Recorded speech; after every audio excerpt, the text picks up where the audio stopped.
Good morning class, welcome to Daffodils online classes. कैसे हो बच्चों आप लोग? एक बार हम दोबारा से मिल रहे हैं अपने दोबारा उसी टॉपिक के साथ। पेज नंबर 67 ओपन करिएगा आप लोग। और आप लोग पढ़ाई कर रहे हो नहीं कर रहे?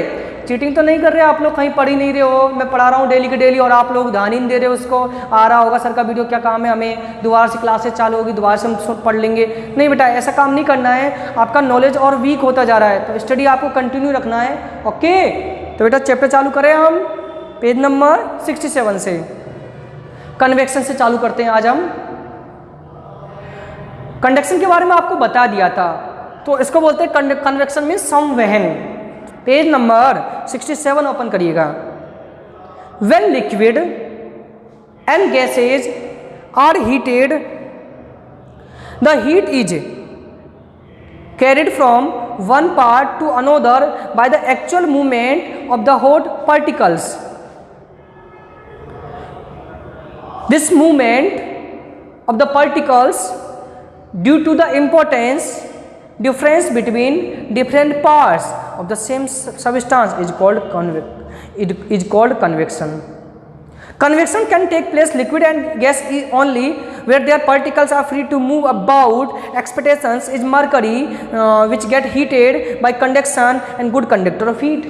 देखो कन्वेक्शन जो होता है ना, क्या कन्वेक्शन गैस और लिक्विड में अधिकतर मेनली होता है, सॉलिड में इतना नहीं होता है। बस एक मरकरी इसका एक्सपेक्टेशन अपवाद है। इसमें होता क्या है, ये प्रोसेस में क्या होता है, जैसे आपको मैं बताता हूँ, जैसे एसी वगैरह में क्या होता है, हमारे रूम का टेम्परेचर, हमारे रूम के अंदर के टेम्परेचर को ठंडा कर देता है। हीटर में क्या होता है, हमारे रूम के टेम्परेचर को गर्म कर देता है। सेम के सेम, यानी पर्टिकुलर किसी एक मीडियम में काम करता ही है। आप कुछ एप्लीकेशंस दिए गए हैं, वहाँ से आप इसको अच्छी तरीके से समझ सकते हो। तो पहला ऑप्शन है ventilation in room. Ventilation in room, the process by the which impure and warm air inside a room continuously replace by fresh air from outside is called ventilation. देखो खिड़कियां हम घरों में क्यों लगाते हैं, ताकि गर्म हवा बाहर निकले और ठंडी हवा आए अंदर। वार्म एयर बिंग लाइटर, जो गर्म हवा होती है ना, वो हल्की होती है वजन में, तुरंत ऊपर की तरफ उठती है।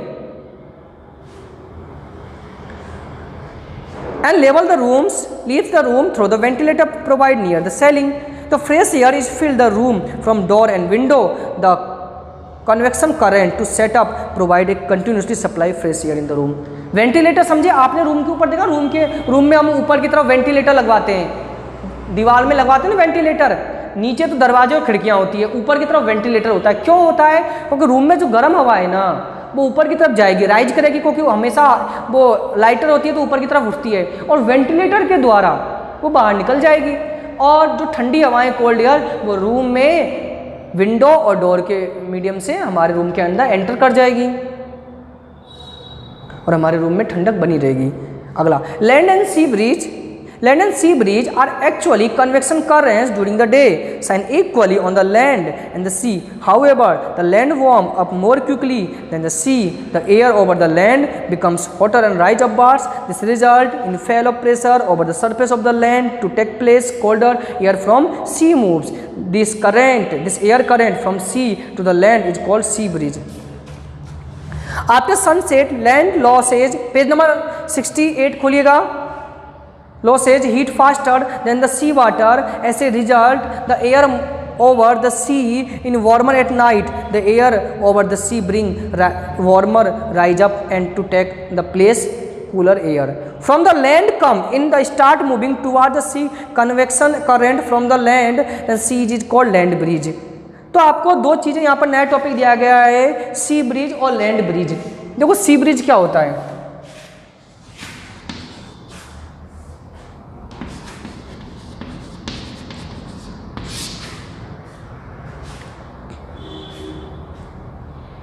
देखो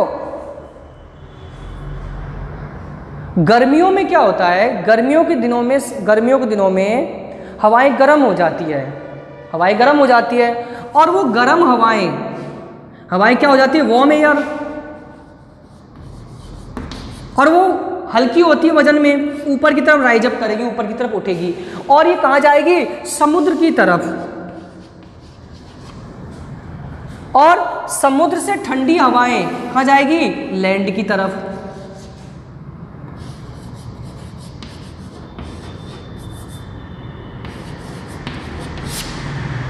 ये सी ब्रिज है। जबकि लैंड ब्रिज में क्या होता है, सर्दियों में समुद्रों से हवाएं जमीन की तरफ मूव करती है, गर्म हवाएं, और हमारी ओर से ठंडी हवाएं समुद्र की ओर जाती है। इसीलिए गर्मियों में मानसून जो आता है ना, वो ऐसे ही आता है, समुद्र से ठंडी हवाएं चलती हैं और ज़मीन की तरफ, लैंड की तरफ जाती हैं, और बरसात आने का मेनली कारण यही रहता है। ठीक है, तो अगला रेडिएशन। रेडिएशन थर्ड टॉपिक है। रेडिएशन मीन्स लिखिएगा विकिरण।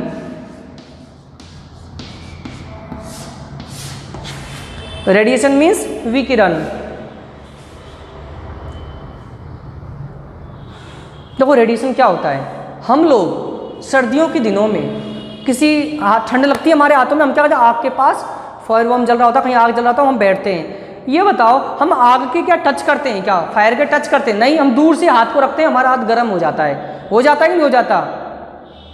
क्या हमने आग के टच किया, हमारा हैंड टच हुआ है? नहीं, फिर भी हम हाथ दूर से रखते हैं, हमारा हाथ कुछ देर में गर्माहट महसूस होती है। क्यों? ये इस इफेक्ट को ही रेडिएशन बोलते हैं। बिना टच किए हीट एनर्जी का ट्रांसफर होना, ये रेडिएशन कहलाएगा आपका। The transfer of heat energy from a hot body, a cold body, without the presence of any medium is called radiation. We feel warm when we sit in the sun in front of the fire or any front of electric heater. How does heat travel from the sun, from the fire, from the electric heater to us? Heat energy का transfer होना hot body से cold body की ओर बिना किसी medium में, यही radiation कहलाता है। हम धूप के सामने, सन के सामने बैठते हैं तो हम गर्म हो जाते हैं। क्या सन हमें टच कर रहा है? नहीं, फिर भी हमें गर्माहट महसूस हो रही है। हीटर के सामने बैठते हैं तो वो भी हमें गर्माहट महसूस होती है। आखिरकार ये ट्रेवल कैसे करता है? देयर नो डायरेक्ट कनेक्शन, हमारे बीच में कोई कनेक्शन नहीं है, फिर भी हमें therefore heat transfer can not due to conduction. It can not be convection because the hot air rise upward and hot towards earth. तो इसमें गर्म हवाएं ऊपर की तरफ उड़ती है। Furthermore, when we put a cardboard, the insulator between us and the sources of heat no longer feel hot. Cardboard आप लीजिएगा, वो गर्म नहीं होगी जल्दी से। The heat from any distance sources reached by another mode heat transfer called radiation. यानी heat का किसी दूसरे मोड के द्वारा पहुंचना ही रेडिएशन कहलाता है, यानी बिना किसी मीडियम के। नेक्स्ट पेज पे आइएगा, page number 69। All hot substance object whether solid liquid और gases transfer heat by radiation. जितने भी गर्म वस्तुएं होती है, ठंडी ठोस वस्तुएं, गैस, ये सभी हीट में रेडिएशन की प्रॉपर्टीज पाई जाती है। Radiation needs to medium, no medium. विकिरण के लिए, रेडिएशन के लिए कोई माध्यम नहीं चाहिए। Transfer of heat by radiation can occur by even a vacuum. Vacuum means निर्वात में भी हम रेडिएशन हो सकता है। निर्वात मीन्स जो सन की रेज आ रही है, सनलाइट आ रही है, वो वैक्यूम से आ रही है, कोई मीडियम नहीं है। फिर भी हम कुछ देर धूप में बैठते हैं तो हमें गर्मी महसूस होने लग जाती है। Thermal radiation is called infrared radiation. This radiation travel with the speed of light. Thermal radiation can be through the vacuum. Thermal radiation क्या होता है? वैक्यूम में ट्रेवल करता है यह। ठीक है, तो स्टूडेंट्स आज के लिए आपका इतना ही काफ़ी है। नेक्स्ट वीडियो लेक्चर में मैं इसके आपको चैप्टर कंप्लीट कर दूंगा, और जो भी इसकी फॉर्मेलिटीज़ है, जो भी मेरे को बताने वाली चीज़ें हैं, वो आपको मैं बताऊंगा। तो आज आप इतना ही काफ़ी है। इन वीडियो लेक्चर्स को देखिए सीक्वेंस से, और टॉपिक भी आपका क्लियर हो जाएगा। और इसके जो क्वेश्चन आंसर है ना, उसको आप खुद करिए, ताकि आप क्वेश्चन आंसर सॉल्व कर पाओ, आपको कोई भी प्रॉब्लम्स नहीं आए। ठीक है स्टूडेंट, तो thank you students, thank you for watching this video and thank you for attend this session. Thank you students.